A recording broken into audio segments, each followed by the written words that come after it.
Alright, where are we? Well, that didn't take long at all to get to Baator. Kind of funny that there was a portal just sort of sitting there outside. If we're thinking, how do we get to Baator? I'm just imagining a D&D campaign where you do that. I think the players would want some kind of explanation for what's going on. Anyway, that's fine. Maybe the game will explain it later. This is what I get for getting into a scrape. It's not working. You get out of there. My bike's not working on this thing.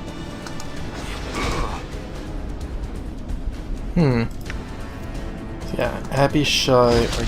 Oh, no, Nier's supposed to get out of there. Bike's not working on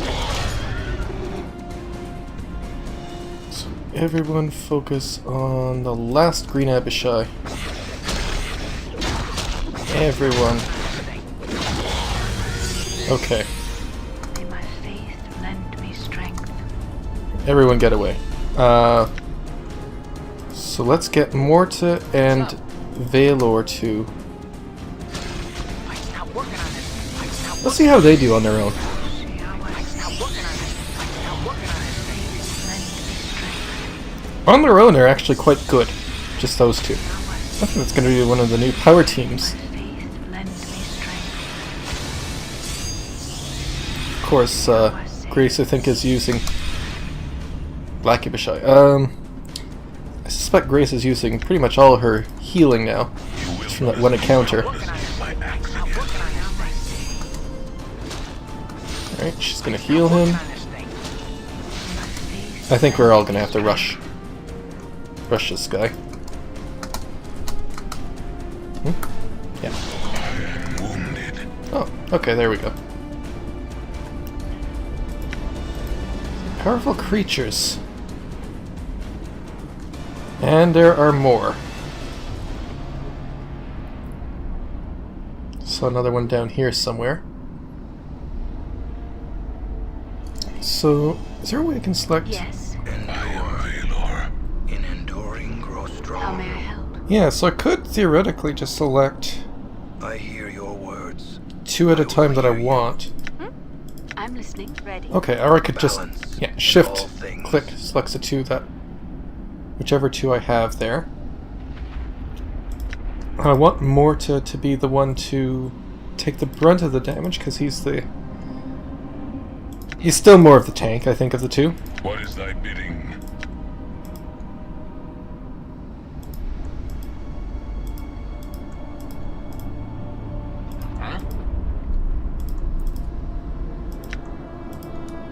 Great, you 3, It is I. approach. Maybe I should just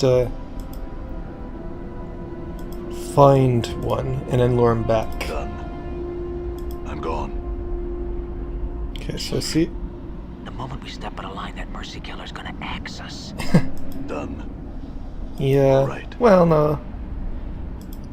I think we realize that, but we're not overly worried.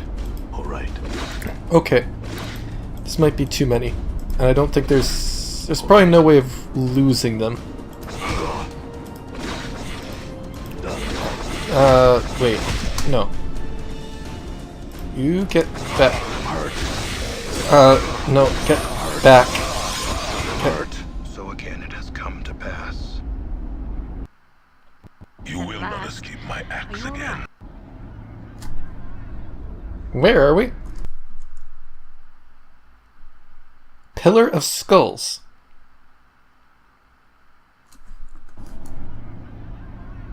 Okay, I guess that works. A lot of happy coincidences today. Yeah, I guess we'll go for it. Don't ask questions.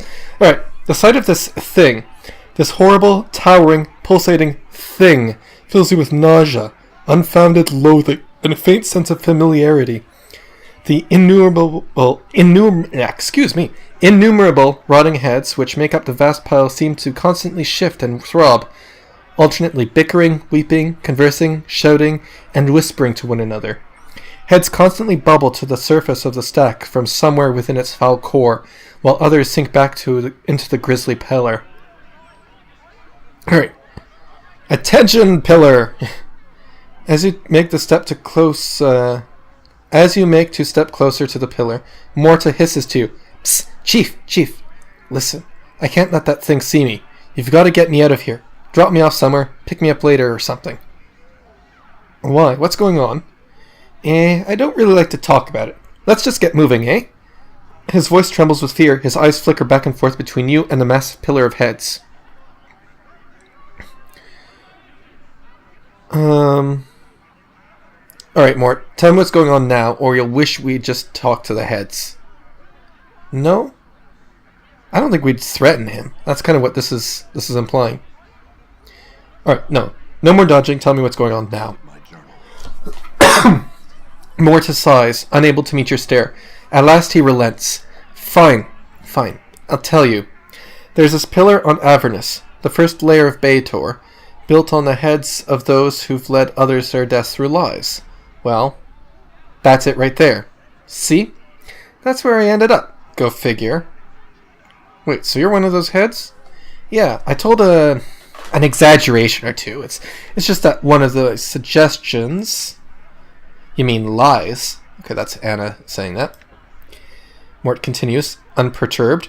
One of my suggestions led to your death. Okay, so he betrayed us? One of my suggestions led to your death. Actually, we're not too surprised, because there was that whole thing about a tattoo on the back of on our back saying, don't trust the skull. Yeah.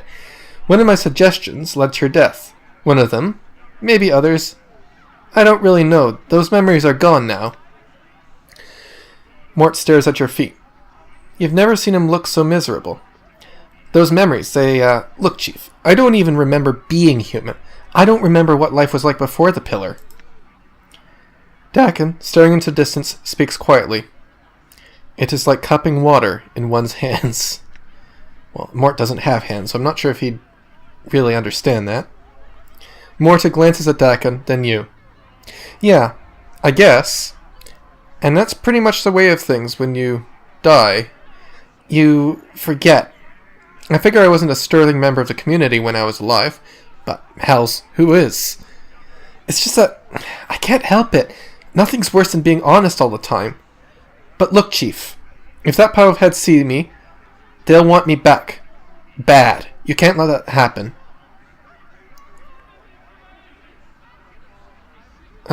Wait, how long did you know me? Don't know. Ages, I suppose? I've done all I could to help you find your way each time, but... You rarely make it this far, Chief. I mean it. Only 4 or 5 times, I think. This could be the time that you that makes it finds out what's going on. Why didn't you tell me you knew me? He becomes defensive. Because I never know who you're going to be. Some of your incarnations have been stark, raving mad. One time you awoke obsessed with the idea that I was your skull, and chased me around the spire trying to shatter and devour me. Luckily, you were crushed by a passing cart in the street. Another, good and lawful, you tried to thrust me back into the pillar, because it's where I belonged. Mort smirks. That's why. Because no harm's ever come of you not knowing.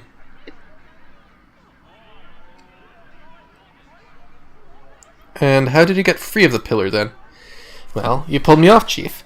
I fought my way to the front of the pillar. You've been here before, you know, yammering and howling until you had noticed me. I begged to be freed, swearing that I'd follow you, sharing my knowledge until your final days. I just didn't realize how long that'd be until after you'd already torn me free. And all the pillar's knowledge? Yeah, why don't you know all the pillar's knowledge? Oh, that? Well, I also didn't realize I'd lose most of the pillar's accumulated knowledge once I was out of it. Piking powers, did that ever set you off? But you kept me around just the same. And at first I felt bound to you. That maybe your sorcery had turned me into some sort of familiar. But after a couple 100 years, I realized it was more than that. Something deeper. More than just a debt of gratitude, too. Though that sure as hell's had something to do with it. I just felt drawn, connected to you somehow. Maybe it's all your suffering, Chief. Your torment. I don't know. Maybe I likened it to my own when I was in that pillar.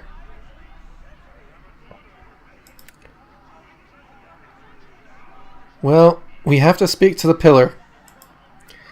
As you make to step closer to the pillar, Morta hisses to you. Psst, Chief. Listen, I can't let that thing see me. You've got to get me out of here, drop me off somewhere, pick me up later or something. Alright. I think we can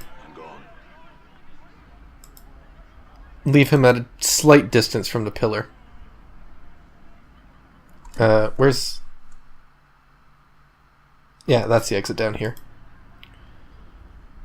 Okay. Get over there. And the rest of us... save Morta. We'll go up here and talk to it. The sight of this thing... Yeah, alright, let's get the pillar's attention. Attention, skulls! You take another cautious step toward the pillar, and all their conversation abruptly stops.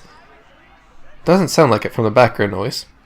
The dozens of heads that line the pillar's surface slowly turn to face you in unison. They regard you silently, their breath fetid and moist upon you. I had some questions, Pillar. Every head on the pillar's surface speaks at once. To make the thing's voice, a terrible burbling sound that bubbles forth, while foul, stinging vapors and putrid corruption stream from their mouths. The smell, 'tis strong, it shall cross the plains, soon, and Bel will come.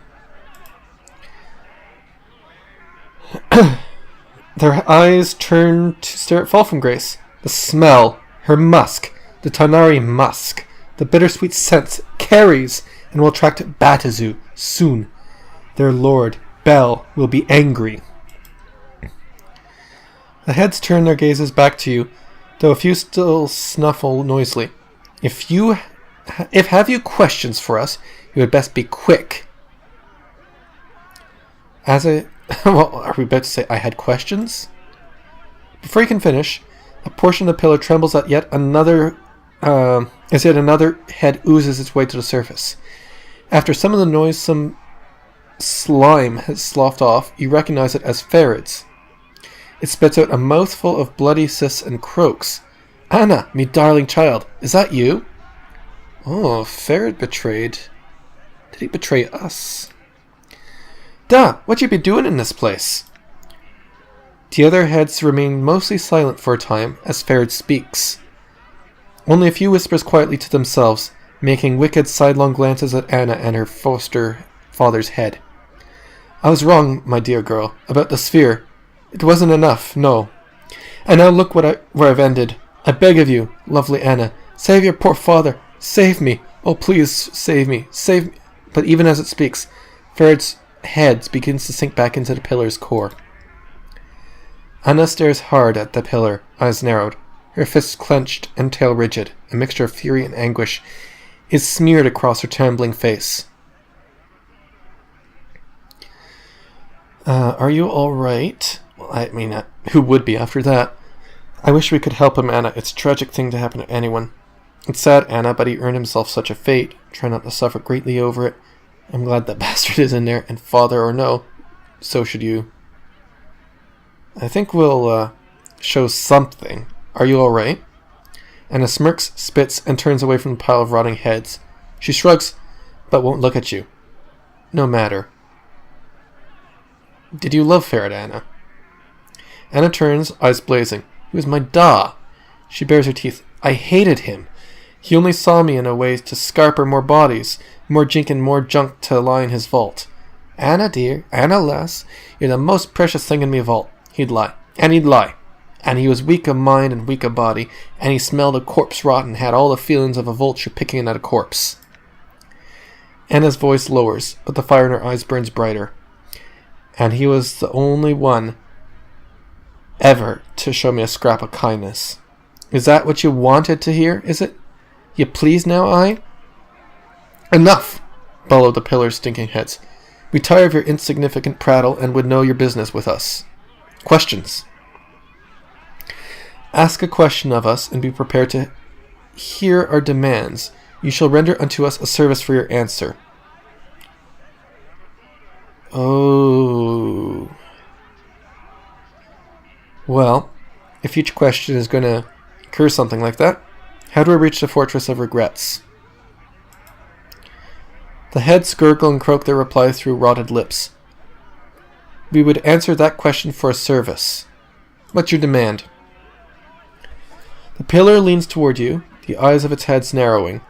There is knowledge you possess that we wish for ourselves. Where does the fiend, Forked Tongue, reside? Tell us, and we shall answer your question.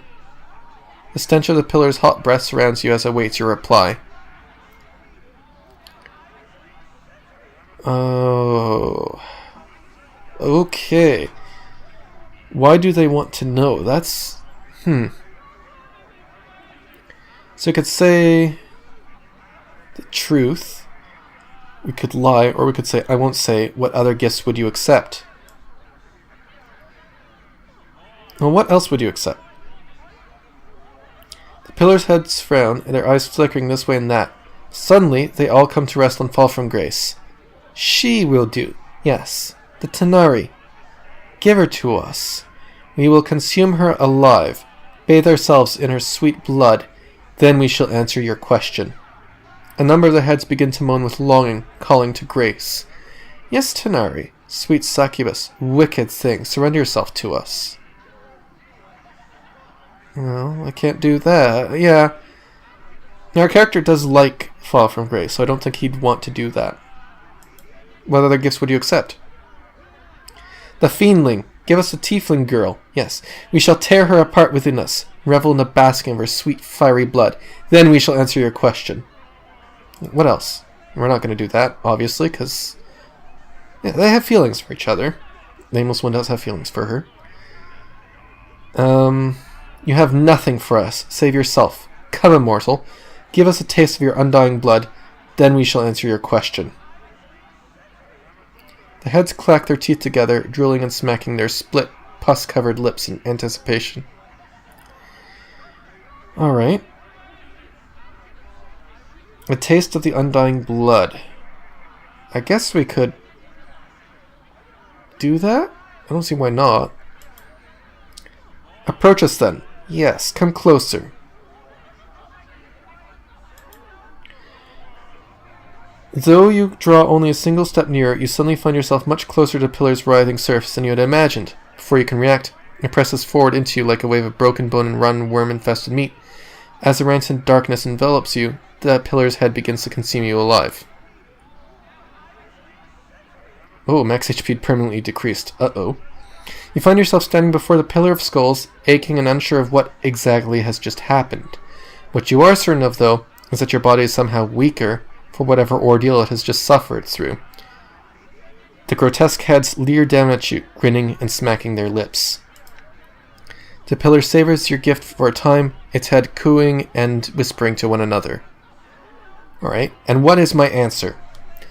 Already you possess the key, and you need only the location of the portal that shall lead you to there. We know not where the portal lies, but might tell you its key. Regret.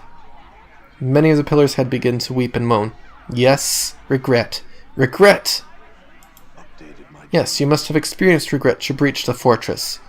Write it upon a piece of your flesh, and your passage through the portal is assured. And the portal, you say, you don't know where it is? Yes, only 3 have known the way. The first one was you, though you have forgotten. Now the second lies beyond the portal, and shall not emerge. The third one you have already met. They know of your condition, the fortress, and your need to reach there, but they shall not help you.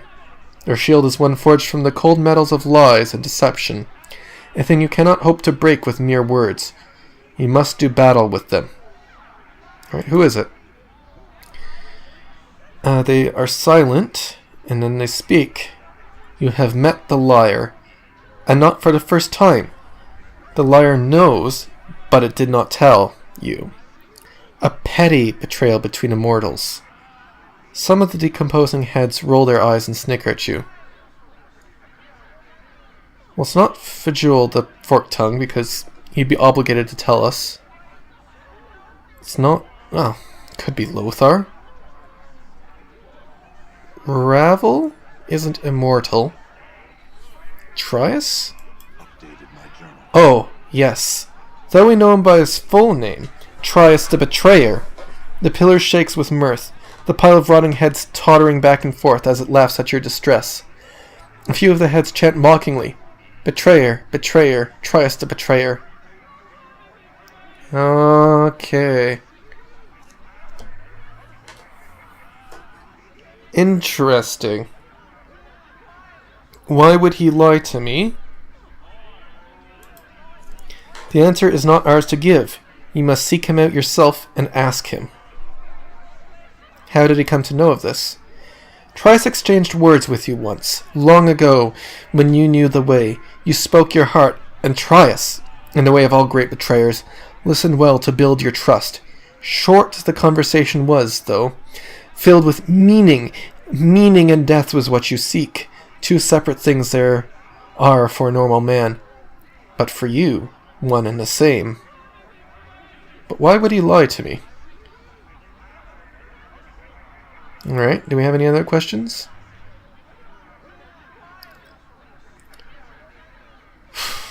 Who am I? Alright, what is your demand for this one? What other gifts would you accept? Fall from grace, I can't do that. I'm going to say Anna. I can't do that. No, I'm not going to do that.